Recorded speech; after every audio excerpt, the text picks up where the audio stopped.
Hello again. This is Isaiah Everin, a level design student at the Guildhall SMU. I'm doing a sort of let's play of Naissance and talking about the design decisions, elements, gameplay, and visuals, various things that I just think are well done in this game, and even some of the things that are not so well done, because I think it's an underappreciated game with a lot to offer to developers and to players. So we are in chapter 2 now, have this very bright room, and the title of the chapter is Going Down. And that title is very important to take into consideration when you're playing this level, something I realized pretty quickly the last time I played it.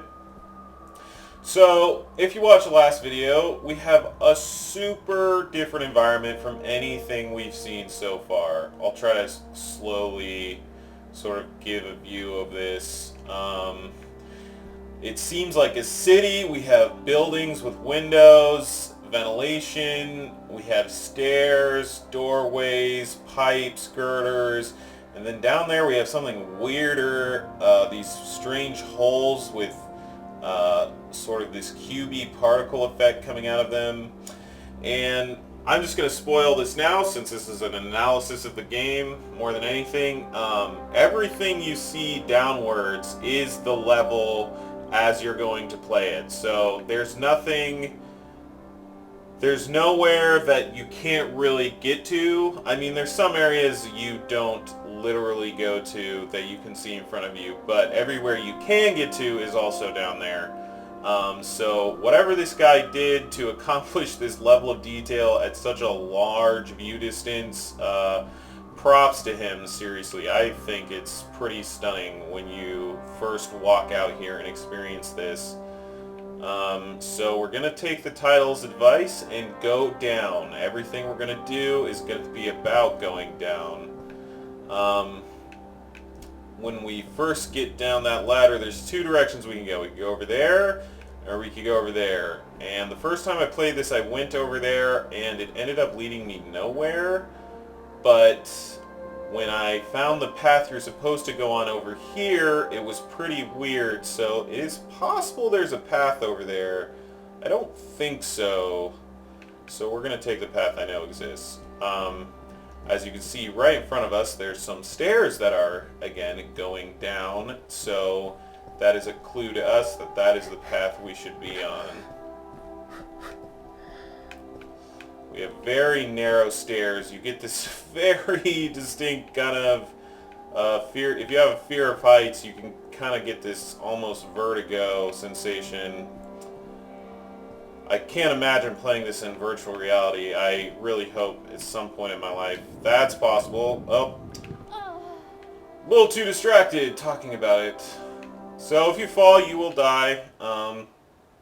As we said last time, there's fall damage. And then you have these checkpoints. This is a good point to talk about the checkpoints.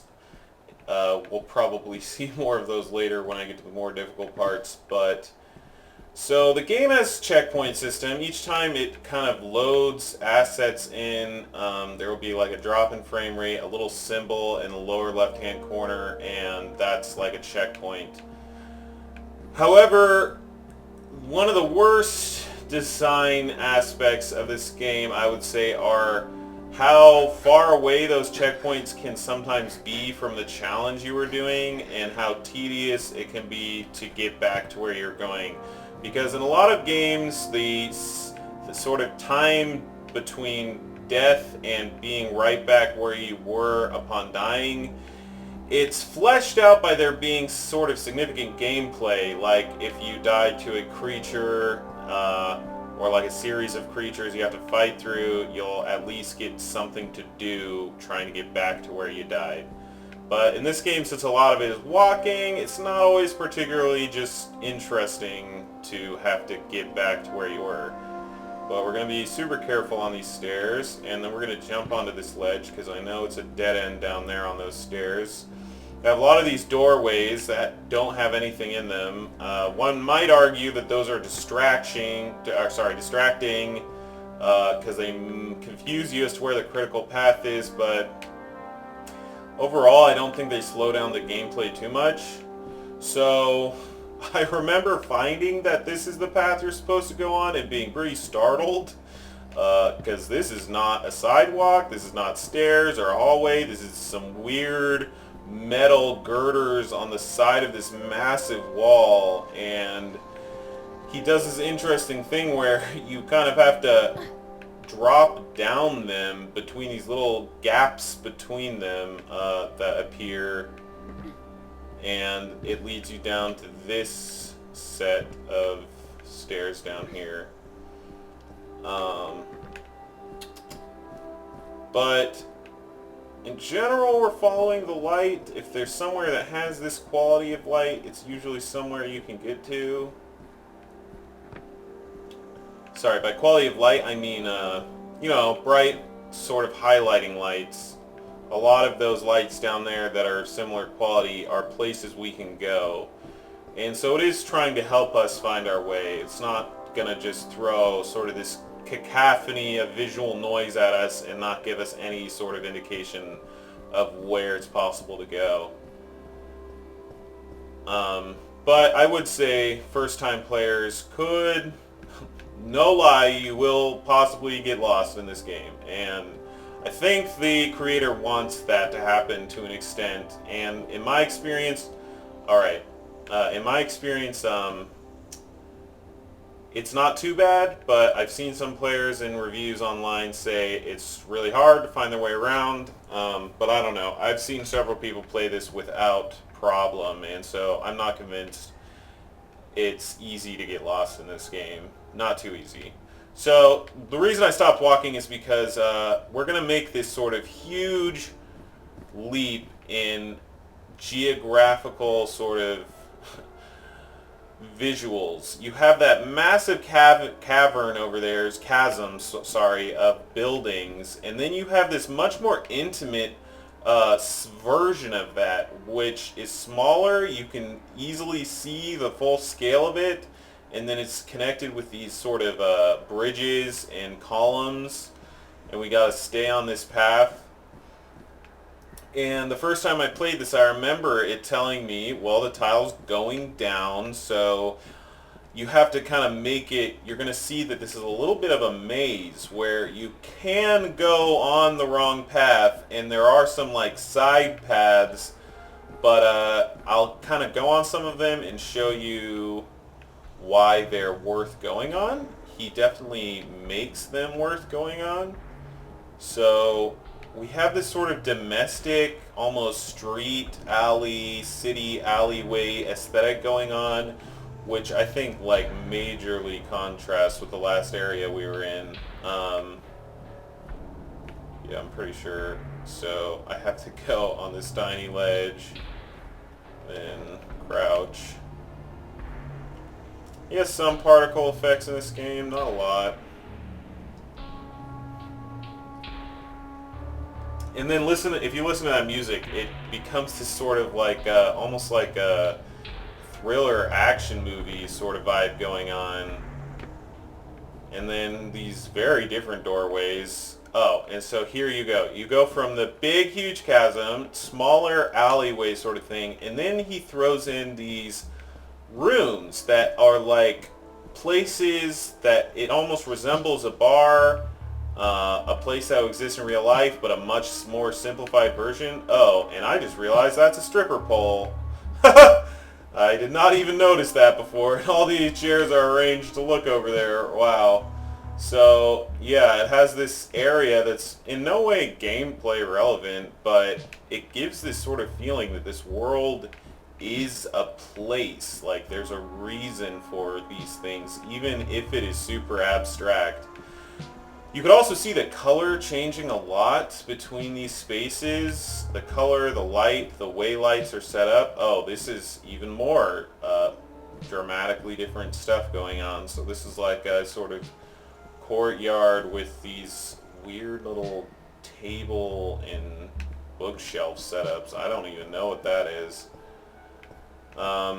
I will admit, I'm probably going to get lost because, oh man, that is just a good shot right there. He achieved he just accomplishes so much with such simple assets and what is now a pretty dated engine. This was made in UDK, which is basically Unreal Engine 3. And if you've seen Unreal Engine 4, they've made huge leaps and bounds in lighting and materials and whatnot, but he's using some pretty basic lights. These are like baked lights. These aren't dynamic lights, but he placed them great. You can see a low light map resolution on a lot of places, but what he accomplishes with the resources given to him is of no small merit. So I'm kind of just following this around. There is an area I wanted to show you guys. This is kind of, I think, leading me in a circle, so I'll get back to where I was. Oh. So you've got a house now. We went from a sort of business, sorry, not business, rather, but, you know, what looked like a bar or a strip club, and now you have these houses. And I'm going to show off an Easter egg I actually found yesterday that I hadn't found last time. So you have another bedroom, and you have a Totoro, this cute little Totoro guy, and these rather pretty lights, and the music changes. And I just thought it was really neat that he kind of put this, it wasn't a necessary Easter egg, but he put it off in a corner. He put it in this door that slowly opens up only if you get close to it. And it really rewards you for exploring the space. And I just thought that was a pretty neat thing he did there. For some reason, though, it slows down your movement an enormous amount. Don't really know what the logic behind that was. I don't remember a theme in Totoro of time slowing down or anything. Nor do I really know why he chose Totoro of all things. Because I wouldn't necessarily say there's great thematic connections between that IP and this one. But neat nonetheless. So we're going to keep going down. So this, I have no idea why he did this. There's a doorway, you walk through it, and it teleports you. It's in the same play space, but I'm not really sure what it's accomplishing. But, yeah, that one comes kind of out of nowhere, and he doesn't reuse it as a concept, so just kind of weird. You can see some color again. Got red light contrasted to green and more yellowish lights. We're going to keep following this path. So we got two directions, one of which is a dead end. So take the more obvious one.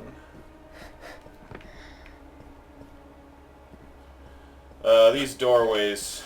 Now that I'm just playing it and kind of overanalyzing things, you can see I kind of bump into the edges.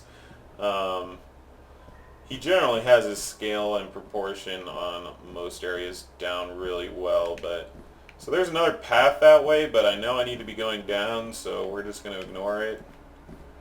Don't really remember if there was anything down there. So we're going to take these stairs down, and each one has this cool little doorway out into the gameplay space out there, which I think he really just did for aesthetic reasons, because he really did create a pretty neat environment here, and it's worth showing off.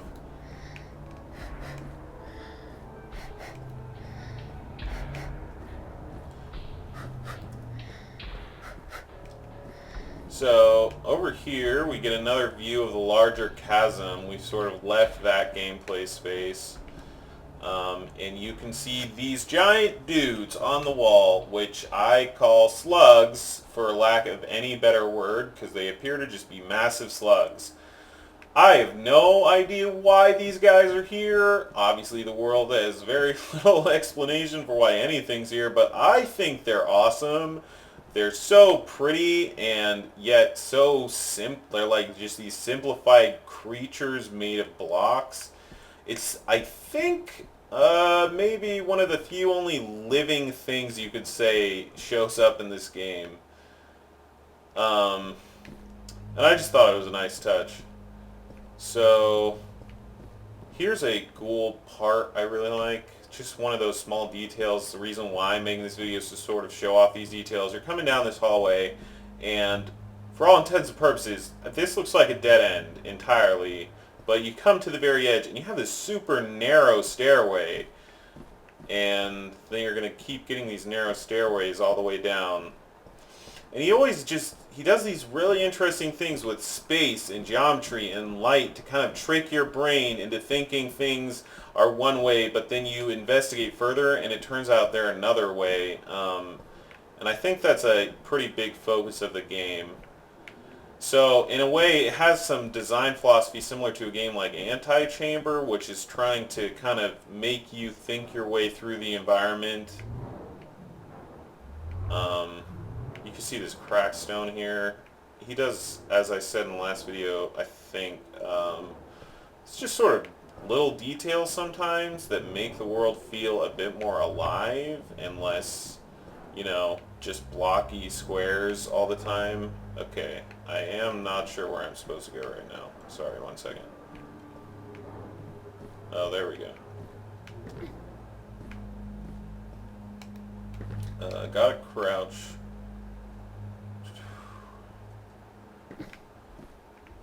All of this path to where we're getting, it just seems like his effort to explore different kinds of geometry, basically. We're going to walk out onto this super tiny ledge. He's just always kind of throwing you for a loop in how the geometry is set up. So, that aside, we're going to see another sort of jumping puzzle. And we're being introduced to a, for lack of a better term, I'm going to call these somewhat of creatures. I don't really know what else to call them. These blocks, what they do is they respond to light. When light shines on them, they back away from it. And it's showing us these things in a very controlled environment now, but they're going to come up again later.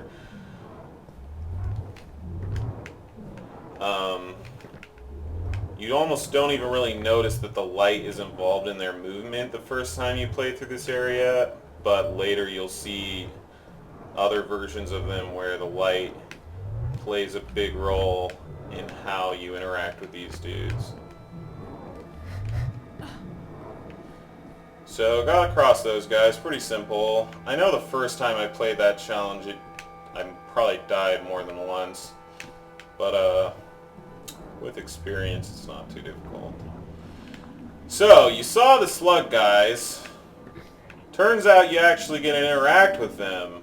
Didn't expect that myself when I first saw them, but this is a gameplay moment that is certainly interesting, to say the least. So you gotta jump on these guys, and then I discovered the first time I played, when you fall on them, you actually don't take fall damage. I guess the idea being, I don't know, they're soft. The more game design reason probably being that playtesting showed it was way too easy to die on these guys. But you gotta jump between them, gotta like get on one edge of them and then get to the other edge and wait for them to get low enough. I also just love the music in this part, so I'm gonna be quiet for a moment.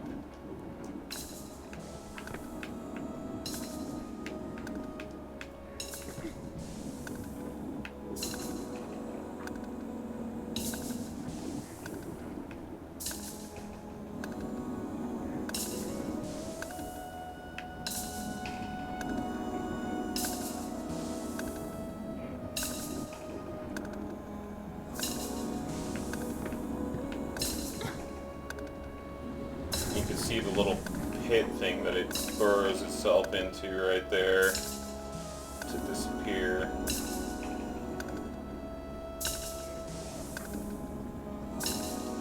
Got new light again. Always just every space he introduces, he changes up how the area is lit.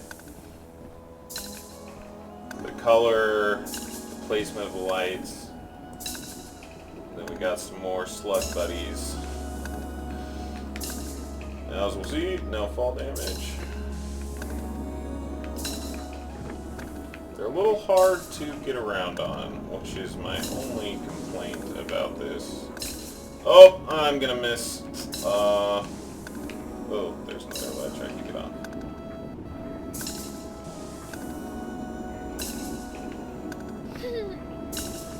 I'd say the fall damage sometimes feels a little unforgiving. I don't know. A lot of games have got me used to pretty high falls before I get damage, but I think for the sake of balance, you probably needed a lower number.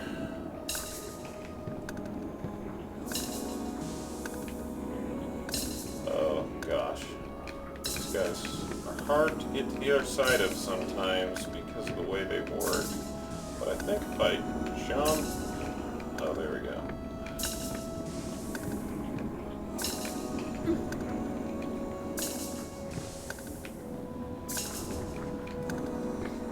The one thing I guess I don't particularly like about this part is you can't really see much while you're doing this. You kind of have to keep looking down, and you have this big, obstructive, weird, wormy...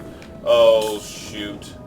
I'm gonna... See, you can't really see where you're going, is what I'm essentially saying. Which is a lot different than the rest of the game, where a big focus is knowing exactly where you're going. Oh, this kind of checkpointed me in the middle of all the dudes, I guess. I'm not really sure where I am.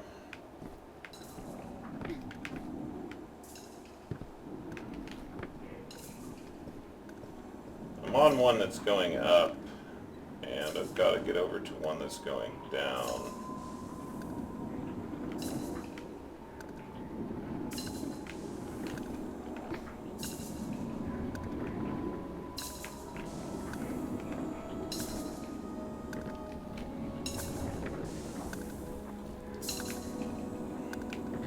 Alright, gotta watch for this ledge down here, because you have to jump at exactly the perfect moment, otherwise this dude will just ditch us. Will this kill me? Nope. Alright. Alright, so we're done with the slug buddies. Excuse me while this damage shader just makes it super difficult, or sorry, post-processing effect just makes it pretty difficult to see where I'm going. Also can't sprint while I'm in that mode, I just realized, so it kind of cripples you a little bit. We see a doorway there, but it leads to nowhere, so we're going to keep going down. Wow, the damage effect is like still visibly on my screen. See, yeah, that's definitely, I don't know if I'd even go so far as to call that a bug almost, because it doesn't seem like a well-intended concept. So we have a path over there, but to save time I'm going to take us on the right path, which is right down here. You can see a much different color of light, kind of highlights it, but it's a little bit hard to find. Have these stairs that are so steep you actually fall down them. Certainly one way of doing things. Now we're going to see a new mechanic. We're going to see wind introduced for just one section. So it first introduces it to you in a safe spot where you can't get pushed off a ledge, but then we're going to get to some places where if we're not careful, the wind will blow us right off. I don't mind this area. I think some people could probably find it frustrating because it's just such a different mechanic from what you see elsewhere in the game. But what you end up having to do first is use the wind to like travel between platforms. As you can see, from an environmental standpoint, we are starting to get to the underbelly of the city we were in above, which stretches down into this sort of infinite abyss down below us. You get a much more sci-fi vibe, I think, from seeing this environment, this area of the environment. I feel like I could get over there. And then we have your typical wind puzzle. You gotta wait for the wind to die down, run, wait for the wind to die down. It's some gameplay. You know, he throws a lot of different kinds of gameplay into this game. Oh, you're going to see me fall. He throws a lot of different kinds of gameplay into this game, I think, because he's more interested in the environmental ways he can use light and these structures than I think he is in choosing one type of gameplay and sticking to it. And personally, I'm fine with that because each area kind of stands out on its own, and there will be some areas people don't like, but there will be other areas that, without a doubt, I think are someone's going to like them. And when it introduces mechanics like this, it doesn't keep them on board for a long time. You kind of get it, a little snapshot of it, and it works, and then you move on to something else.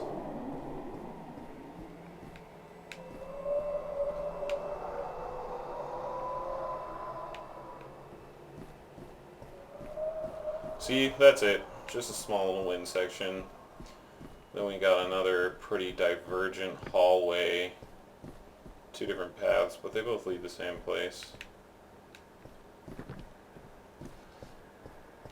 And then we're going to get something new. So this area, to talk about it a bit before we get into it, this involves some more clever platforming, or like, it's not like challenging for the player, but you kind of have to find the pathing in a much more meticulous and careful way than you do at a lot of other points. Like right here, kind of got to look over this ledge, find this drop.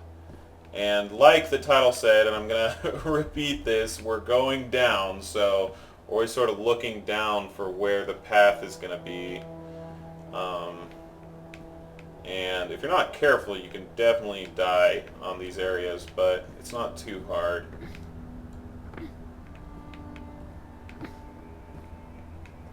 As you can see, we got sort of these dark blocks, kind of hard to see.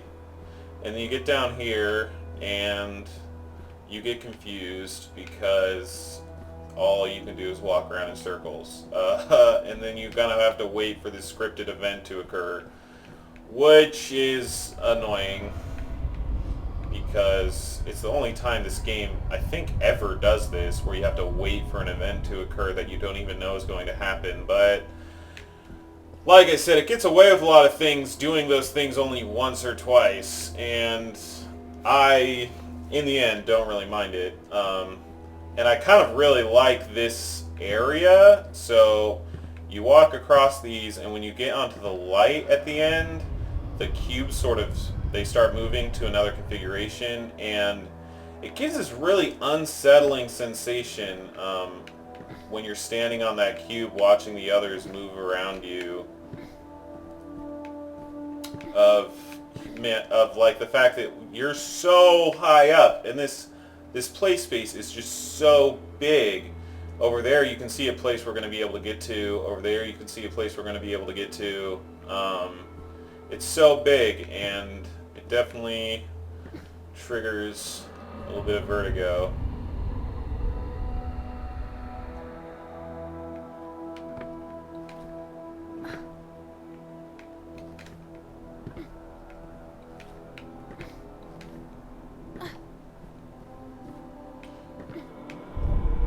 Oh shit. And then you can watch these dudes. They just float up and become a part of the structure up there, which I think is super neat. And then you get a pretty good view of this underbelly of the city.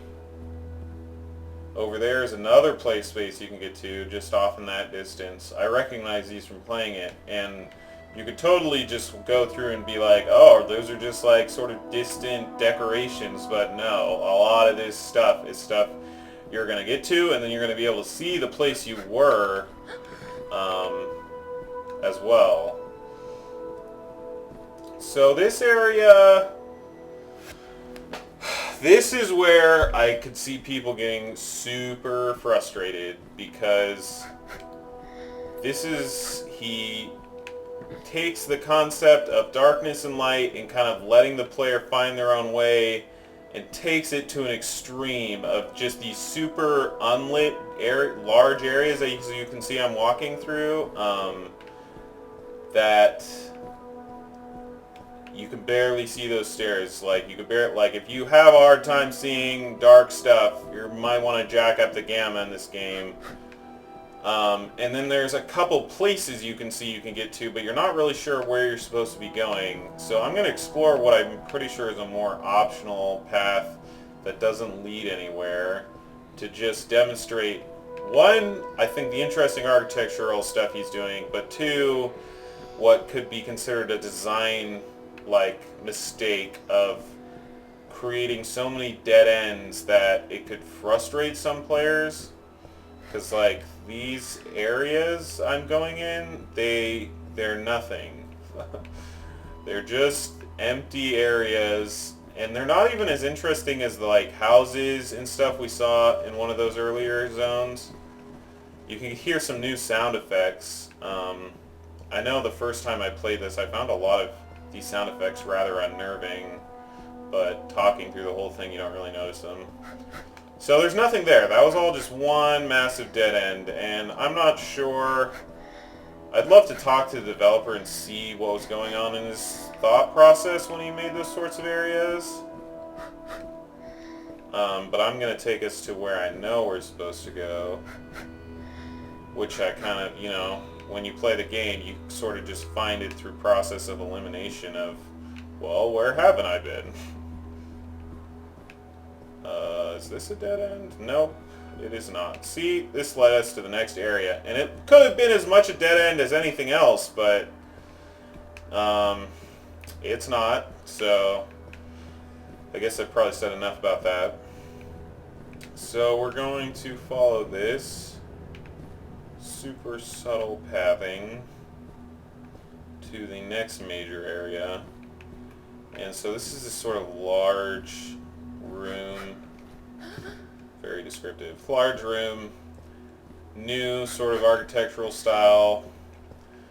It's not like a lot of words to describe all the architectural styles he uses, which is why a video is like so important to even begin to talk about this game, or like show it to someone while you play, because while he might in some efforts be like following architectural styles that exist in real life, in a lot of respects he's just sort of making up pretty things that are awesome to look at.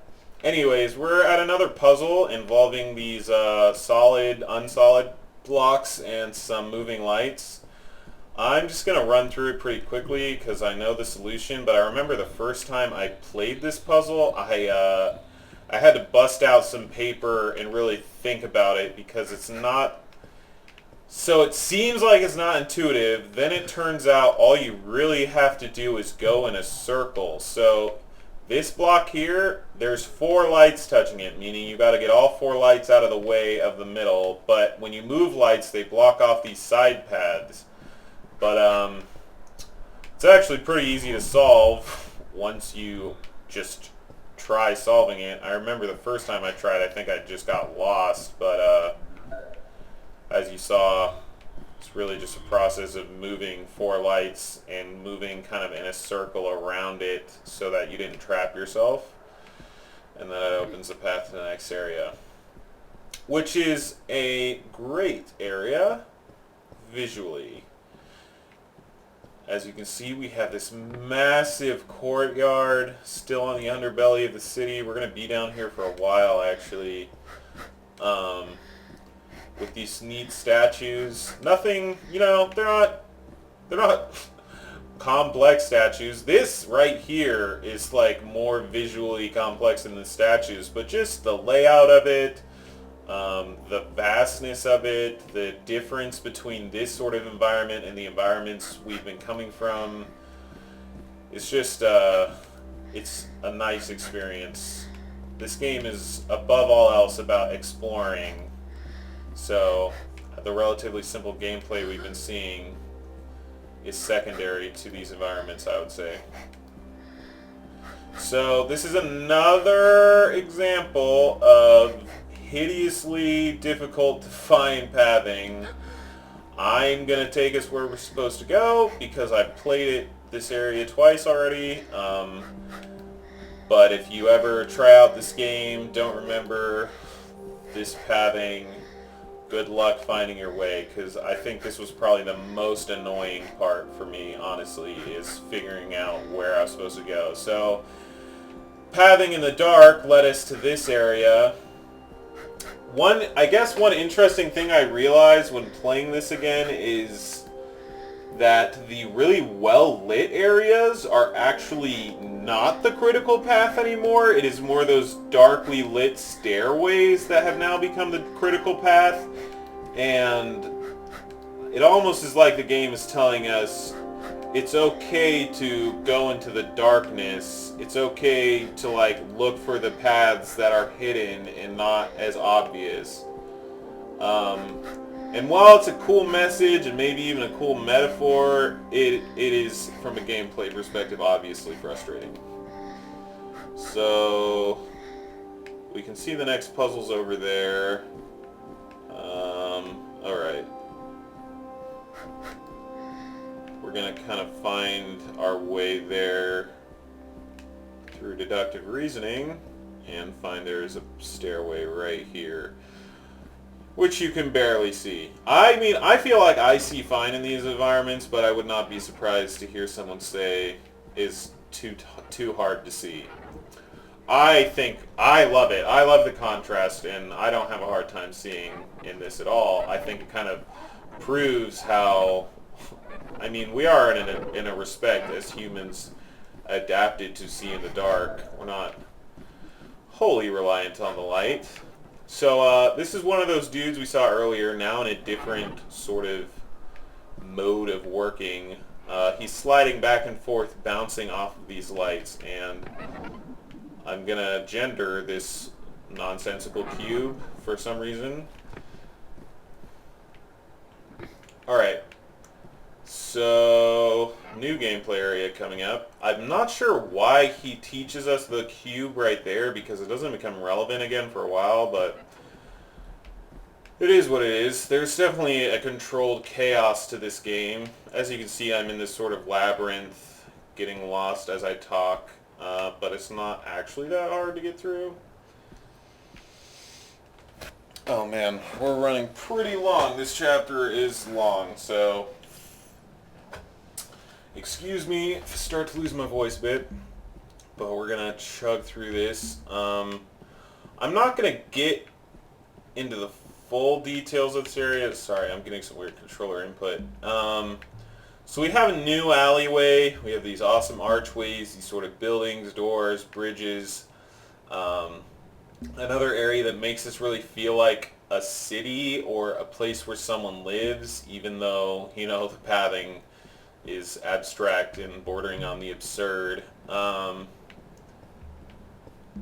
And we're going to find another example of this sort of dead-end gameplay he pretty intentionally designed of, you know, letting the player get lost in this environment. And right now I'm going on the non-critical path because I just kind of want to show how big this place gets. And I also, you know, I am going to try to find it. So there's this, there's a area here, and let's see if we find it. I won't force it. If we don't find it, we don't find it. Suddenly frame rate's dropping. Sorry about that. But we've got a lot of dead ends. The music starts getting more stressful. It starts feeling a bit more tense because we're really not sure where we're supposed to be going. Alright, so that's all leading in circles. This is the only actual viable path, and it's this weird little stairway on the side of a wall, and it is almost highlighted with a shadow right there. And I think that's interesting because in other places he tries to hide things with light, and here he's highlighting it with shadow. And it kind of stands out, especially in contrast with the areas we were just in, where shadows and light, shadows areas were where the path was. Then he does this new thing of these steps that come out of the wall. It's kind of obvious that that's where they'll come out, so it encourages you to come up here and find out what happens, even though this is not a common mechanic in the game. It's another one of those one-off things of geometry that appears simply because you're present. I have a dead end here, so we're going to follow this.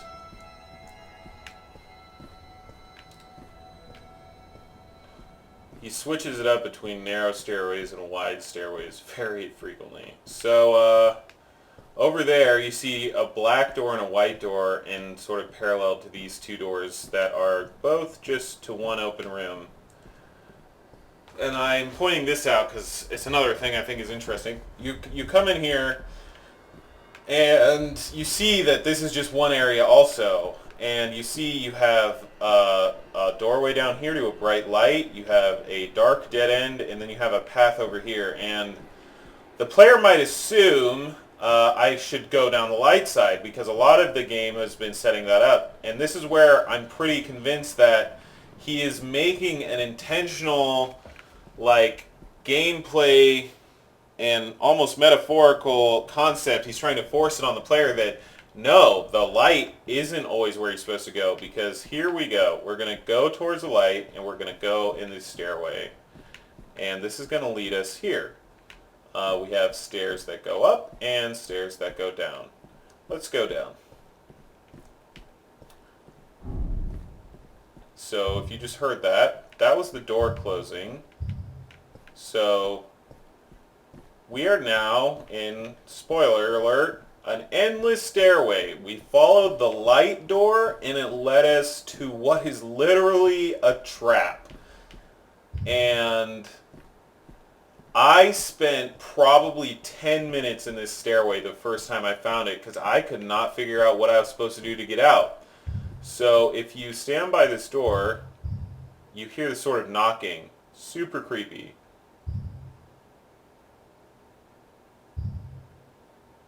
And the more you move, the slower the knocking gets, but the less you move, the faster the knocking gets.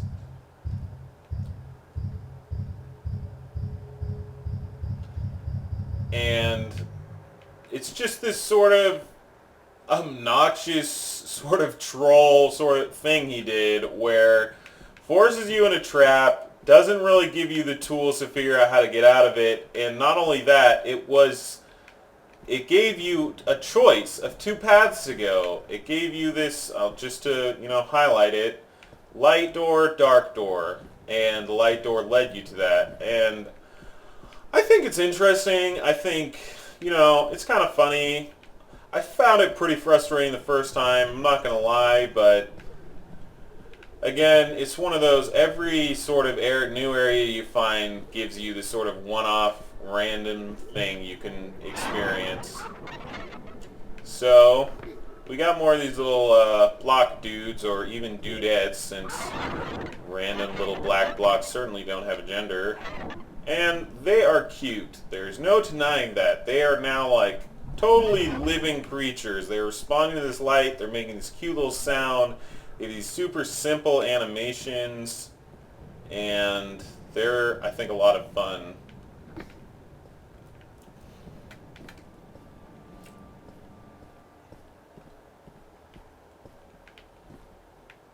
And I think we're about to see more of them. I hope we're reaching the end of this chapter, because this has definitely been a while. Oh, and we find our way into another one of these. It's some kind of weird screen tearing in these areas for some reason. I'm not really sure. But it's definitely not leading us backwards. This is a new area. However, I might be lying. Oh. We're supposed to jump out this window, I think. That's the first time that happens. If you've watched since the beginning of these videos, we've never had to jump out a window. There's always been doors. There's always been, like, even in, like, the stranger critical paths, this is a very specific one. So we're kind of escaping that more domestic zone and coming into a very new area of the game. as we progress down the underbelly of this city. So we've got a few things going on here.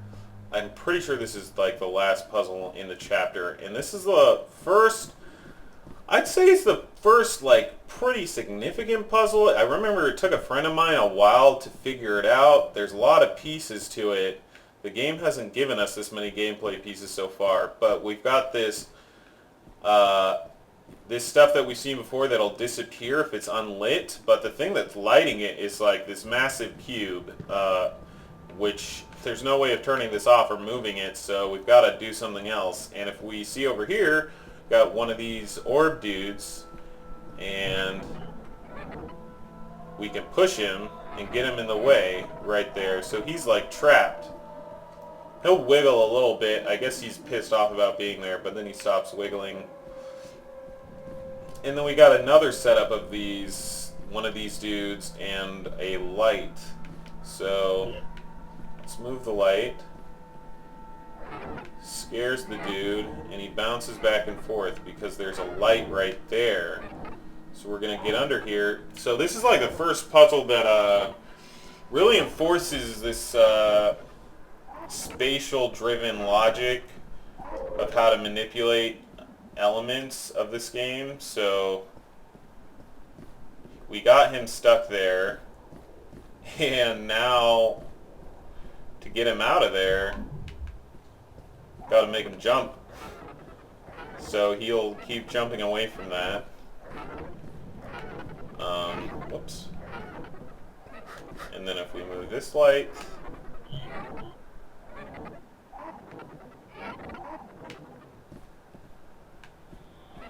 it opens up the path. You see him fighting it a bit, but he's stuck. So, relatively simple, but I remember me and my friend actually took a little bit to figure those out the first time, because the game, you know, it hasn't really set up a vocabulary for that sort of stuff. And again, to not belabor the point, but a lot of these mechanics, that's how it works, is it sets up a new vocabulary for each one as it goes on, and I think it works out pretty fine. Though it would be interesting to see a game with these aesthetics and this sort of design philosophy on the larger scale applied to gameplay that's more consistent, a la maybe like a Portal-like game, or maybe even like a Mirror's Edge-like game, because such a big focus of this game is running and exploring. Alright, so we're not at the end of the chapter yet, alas. But I feel like we're getting close. I hope. So we have these giant bridges on the other underside of the city, and to save time, I'm not going to go down any of the dead ends because there are a lot. Again, love this game to death, but the creator has an obsession with dead ends that I don't fully appreciate. Though I'm going to show you one of the dead ends, I guess, just because it has an interesting, I don't know, visual layout to what it's doing. I think it's right over here. What's nice, of course, is you can sprint. You can travel pretty quickly in this game using this sprint mechanic, and it becomes pretty second nature.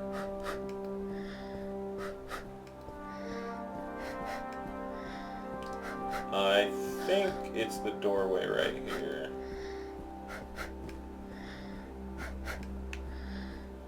Yeah, so you see this doorway, and knock on wood, this is the right one.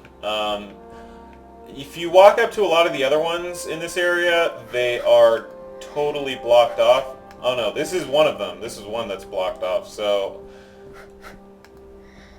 we're going to find one that looks exactly the same from a distance, but when you walk up to it, it actually leads somewhere. I don't even... But then it ends up not actually leading anywhere important, which is the thing that kind of ticked me off. So it's totally not clear where you're even supposed to be going, obviously. Like, where there's so many bridges, they could really be going anywhere. Oh, see down there? From a distance, that could totally be another blocked off door, but when you go inside, you see there's stairs as you get closer. And then from this angle, you go all the way back, and it's perfectly framed. The way the light works and the surfaces in there, it's perfectly framed to look exactly like one of those other doorways. But, as you saw, it was actually accessible. Now, I may have actually lied that maybe that was the only path to get to where I'm going now, which is the exits. There's some loops, but I guess... No, you could have gotten over here from over there. But that little thing down there, that's where we need to go. Totally not obvious. You just gotta find it over time. I remember when me and my friend were playing this at the same time, and on two different computers, so we couldn't see what we were doing on like the other person was doing, but I had to like give him a screenshot to show him how to get here. That's interesting. Huh. I don't remember that. I don't know what that means. So, new environment. Very chaotic, very different. And then we're going to enter the next chapter, actually, right there, as we sort of enter the belly of the city. I'm going to pause here, because I think it's going to show the chapter heading. Might not be the end of the chapter, pretty sure it is. Anyways, so this is Naissance. That was chapter 2, going down. I'm going to keep making some of these videos to talk about the specific details in this game that I think are super interesting and, you know, don't fully come across in text form. So thank you for watching, if you're watching, and